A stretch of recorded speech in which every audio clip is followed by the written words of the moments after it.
Hello and welcome to our podcast, How to Stay Married So Far.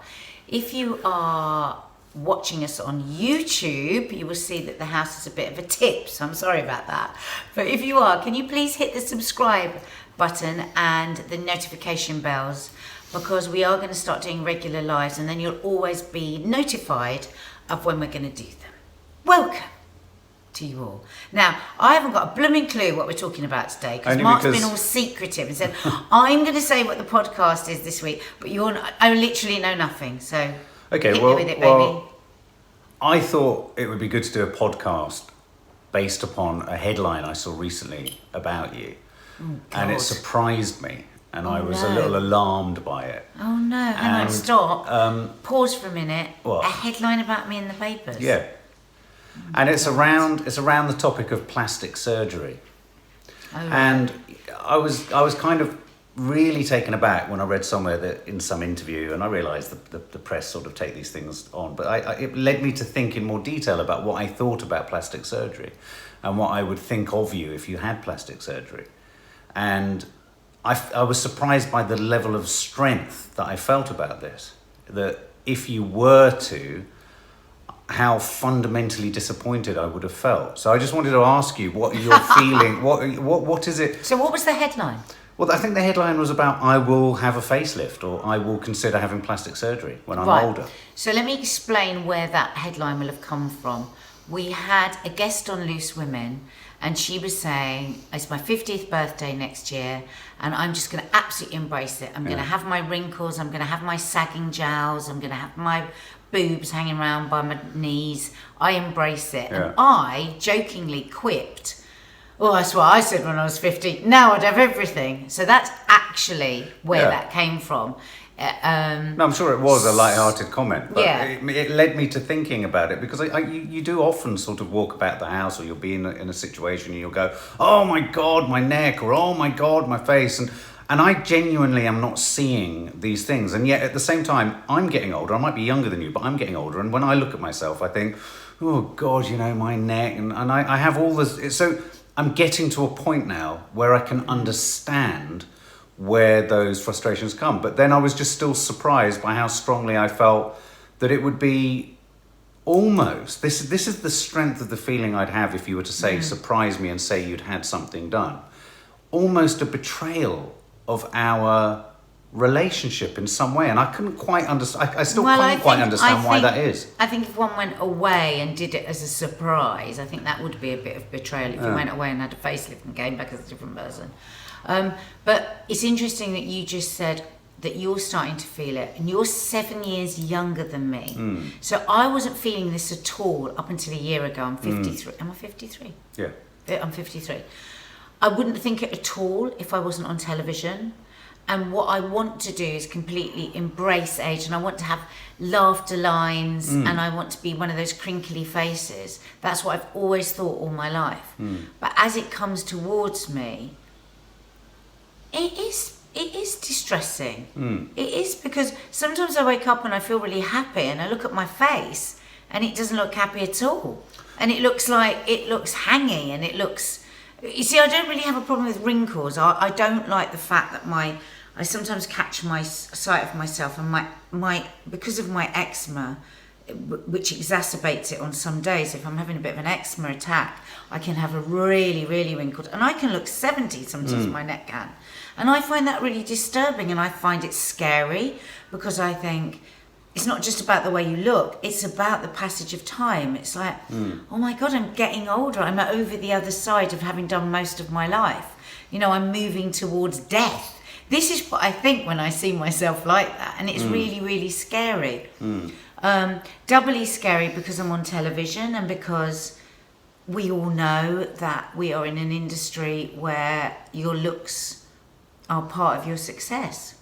But where does I hear all of that, and yet it's funny, isn't it? Because within the relationship, what's driving the desire to have this? So, for example, I'm surprised... Well, let's not just say the desire to have it, because I haven't actually said, I want a facelift. No, I'm not talking about you, I'm talking about it generally. But I can understand the passage of time and one looks at oneself and, slowly one realises that one isn't as young, and there is the pressure of being on screen. I get all of that.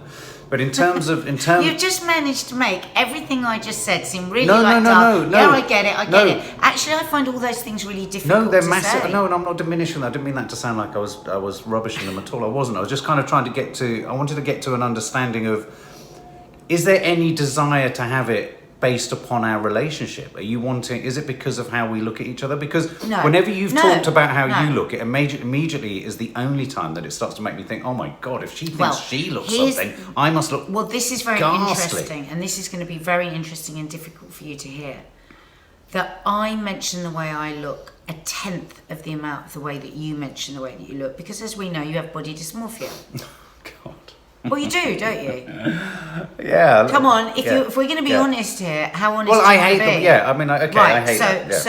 So the girls actually say to me that it's you constantly saying how much you hate the way that you look that affects them. Right. So the question you were asking me there is actually the opposite way round, because you constantly say, oh my God, I look so old. Oh my God, I look this. Oh my God, I look this. You're going to regret me. Are you going to want somebody younger? Da, da, da. You say that to me all the time, which makes me think, God, is this the way that he's thinking about me? Well, no, I don't see any of the issues that you're describing. You really, really do make me feel like that, because you say it so much. I often do think, God, is that what he's thinking about me? Is he thinking, God, what? Especially because I'm 7 years older, don't forget. No. So I'm the one that's going to should have more issues about this. The ghetto. So if you're listening on podcast, oh well, either way, it doesn't make any difference whether you're on podcasts or YouTube. Yes, that was just the police coming to arrest us for terrible self-indulgence. What were you just saying? I was saying that the fact that you talk about it a lot and talk about the fact that you're getting older, and you never, we don't but go a single day. No, it's not about vanity. You're not vain at all. I hate vain men, but you have body dysmorphia. So everybody I know says that you're good looking. Everyone says, oh, well, you've always had loads of girlfriends, and yet you never go a day without saying, I am hideous. No, I know, because because one never ever looks like one thinks one wants to look, or one, I mean, but I freely admit it. I freely admit I've got a problem. But at the same time, what would drive you? For example, I was always surprised years ago. Do most people have Botox? How would I know? I mean, because from what I hear, it seems to be something that a lot of people just do. Well, just generally, women, but I hear men do it as well as much as women. Well, I mean, how do I know the answer to that? Well, no, but is it... In our industry, most people do. Absolutely, right. Yeah. And why... And I don't know anything about men. Why? Do you have Botox? I don't have Botox. No. But I mean, at what point is one doing it for the relationship, or is one doing it for oneself? I'm just trying to get an insight into when you entertain these arbitrary thoughts. Well, I don't know, because I don't do these things, so I don't know. But what I'm saying, all I can talk about is the fact that before I was 53, I used to say I'm going to embrace every single thing about me that's old. But actually, in reality, I more and more now think, God, well, it would be nice to have a neck lift. I would actually love to have a neck lift so that I'm not just constantly going, oh, my neck, because I feel really self-conscious about it. But here's the thing, I mean... I hate watching myself on any of our YouTube stuff. I hate watching myself on telly. Like, if I pop up on Loose Women, if I'm someone an old Loose Women pops up, I immediately turn it over. Because I just think... And yet, why do I judge myself so harshly when I don't judge other women like that? I never watch and go, look at that woman's neck. But there's the answer to me. Just because I feel it about myself, I don't feel it about you. It's the same thing. If you know you're not thinking that of other people, I'm not thinking it of you. I'm just locked into a paranoid state of self-loathing. So I have been all my life. Facelift? Well, it's funny you should ask that, because as I get older, and I've lost a bit of weight recently, but when 2 or 3 months ago, I caught a side glimpse of myself. I thought, oh my Christ! And I made a film. Hang on, I made a film yonks ago about a guy who had a neck lift, and I saw him before it, and I saw him afterwards, and I thought, he looks good. He looks good, and. Then the neck thing has been a particularly body dysmorphic thing of yours for the last 6 months, because at one point you were just constantly saying it. But do you know what? But can I just say, I have run every day for 50 days and I have cut out snacking, and suddenly that neck thing goes away. So my neck thing can't go away because it's sun and it's eczema and it's there. Now, people, if you're looking at this on YouTube, you need to see this. And my neck doesn't look that. Look, my neck looks totally fine today. It's the lighting is different. If you were to put me in a harsh light and I had an eczema day, honestly, my neck can look maybe we should put some photos up of what I'm talking about, because people will think I'm mad. But the weird thing about getting it, more broadly, there's this thing, isn't there, of getting older together.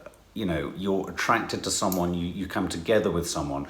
And, you know, there's a lot of talk about this is about how to stay married so far. And as we are entering that sort of third trimester of our lives, we're both past our mid-40s, we're both entering that other part of life.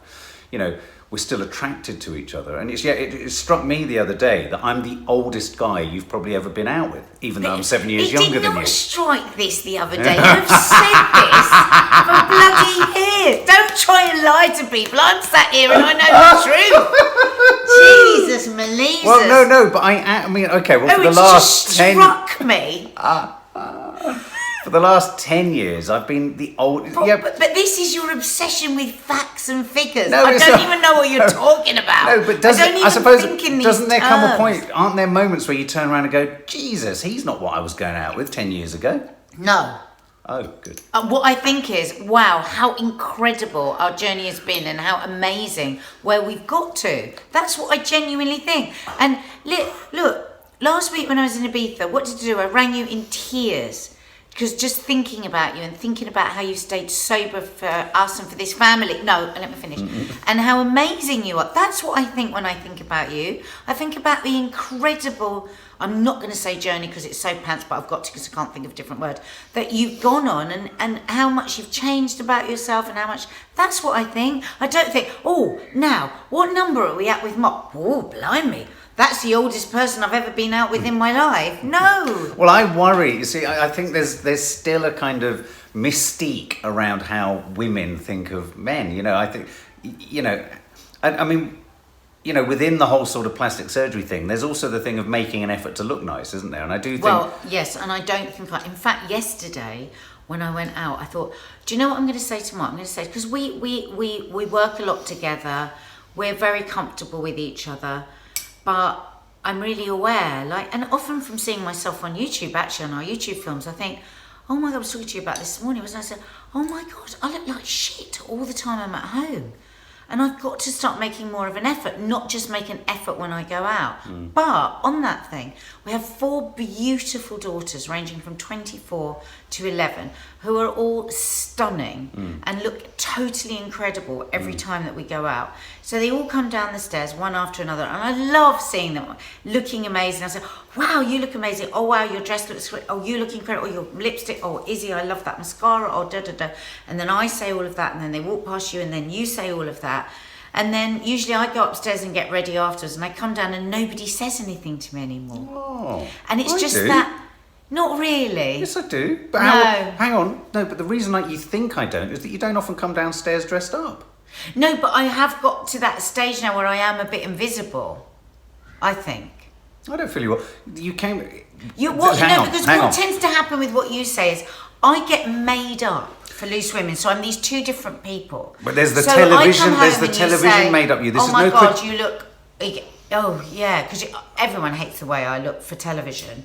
But no, in your family, no. Let me correct that because that's not fair. Because I think your stylist and everyone do a great job with you. There is a look for television. Yeah, no, that's what I mean. There isn't a natural look, and I think you have to look no, a certain absolutely. way for and I think you look great on television for television. But television's plastic. It's gilt-edged. It's shiny floor. It's ridiculous. Yeah. And then there's mum, and then there's partner. Now, I like you when you're in those sort of rock chick with all your kind of your jewellery hanging around your neck. The look that Kate Blanchett sports in Ocean's 8. I want to wear that. But that is a look that you used to occupy quite a lot more when you were a bit younger. And you of all the people I know, could still carry that off. Yeah. It's not that I actively refuse to say that you don't look nice if I don't think you look nice. But there aren't many occasions where you come downstairs dressed up for anything. So because you generally either go straight from work to a gig. Yeah. I don't go to many gigs with you. That's a whole other podcast. No, but I mean, this isn't a criticism of you. It really isn't, because you're very attentive and I feel cherished by you, and it's not that. You're often in pajamas. I've passed over to another age,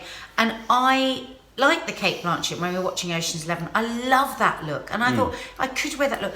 I just don't cherish myself enough to think that I could get dressed up. I mean, I've got loads of lovely stuff upstairs and I don't put it on. What am I saving it for? What is saving for best? What is that? I've got that going on next door. Well, I'm saving for weight. I'm like, once I've lost nearly a stone, I'm going to pop back upstairs to my room and try on my Tom Ford suit and all this kind of stuff. But the problem is I've got nowhere to go. Why don't we set ourselves a challenge? Look nice in a room on my own. This could be a really interesting next podcast, or maybe we could do some little films on this for YouTube. Why don't we, over the next week, just make more of an effort every day? Right? Do you think, but asking you a bigger question, do you think I make enough of an effort? No. I don't think either of us For example, I haven't shaved. shaved. You never shave, and I love you shaven. Yeah. You never shave. You don't wash your hair much because you say it goes weird. Well, I think that apparently studies show that if you wash your hair too much, you go bald. Yeah, well, it annoys me because I like your hair. And a friend of mine was doing an experiment where he didn't wash his hair at all, and the natural oils and everything kept his... It's really interesting you've asked me this question. I'm answering it, and you're not listening to me. No, absolutely. No, I recognise that. But is this a problem with a lot of women with their men? Do they feel that their men don't make the effort? No, I don't know, and I don't want to talk about a lot of other people because I think... Is that you? Oh, sorry, that's the garden. No, it's an airplane. I don't want to talk about other people because how can we know? We can only talk about ourselves and our own relationship. Just relating it out to... I think that both of us are victims of the fact that we both feel really secure with each other and we love each other, and we don't make I don't want to say make the effort for you. I don't make the effort for myself because it's about self-care, self-love, looking after yourself. And you know, just feeling nice and looking nice. Why don't we do that? You know, the other day I was walking around thinking, oh, these shoes are so comfortable. And I thought, yeah, but what do they look like, Nadia? They're like not nice shoes. And when do I cross over into only wear? Like I always used to wear boots because I love the feeling of walking in boots. They make me feel sexy and sassy. When did I just stop doing that? And when do I just go into comfortable I used to really enjoy buying you nice things to wear, but you seem to not wear... I don't feel valued enough. I don't feel of enough value. You value me. It's not about what I get from you. Because what I get from you is that you love me, is that you think I'm gorgeous, is that you fancy me. I get all of that. But I am not fancying myself enough. So that's the thing. In a roundabout way, though, does this go back to the whole thing of age and the plastic surgery origin? This is more about looks. Well, let me just ask you this question. Do you fancy yourself? Not at all. You see, you recoiled from your own self. No. Now, I prefer it when I've lost a bit of weight. People might think this is a bit wanky, so please bear with me on this. Oh, God.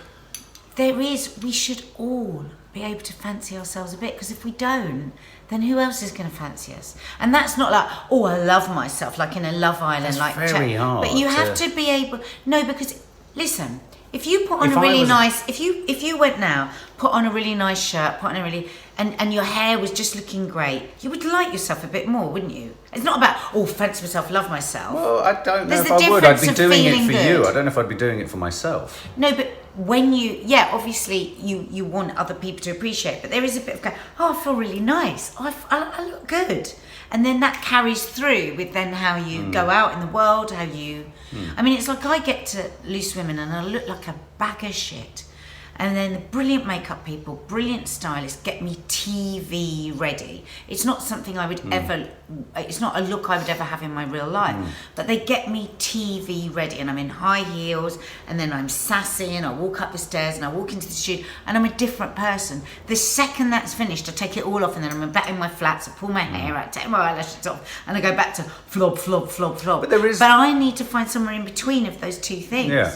But that is the problem. I mean, I would say that most of the time when I'm not sort of in the garden or you know, I mean, it's easier for a bloke to be casual and kind of informal and comfortable. You know, I can be more comfortable, but there is that thing of getting so dressed up that you just feel uncomfortable. I end up feeling uncomfortable so quickly that I then can't be my naturally kind of warm. I'm the same. I'm uncomfortable in everything. And then if I'm uncomfortable and I can't have a drink, the whole thing just sounds like a whole tedious heap of nonsense. I'd rather just go home and get my pyjamas. Do you know what we should do? We should go through each other's rail and remove whatever it is we don't like that the other one wears. Well, if I could find where my clothes are. Well, yeah. Sounds very uninteresting then. Not to film, just between the two. Oh, right, I see. Not for a but in terms of look, so will you have plastic surgery? If I didn't have children, I would be very tempted.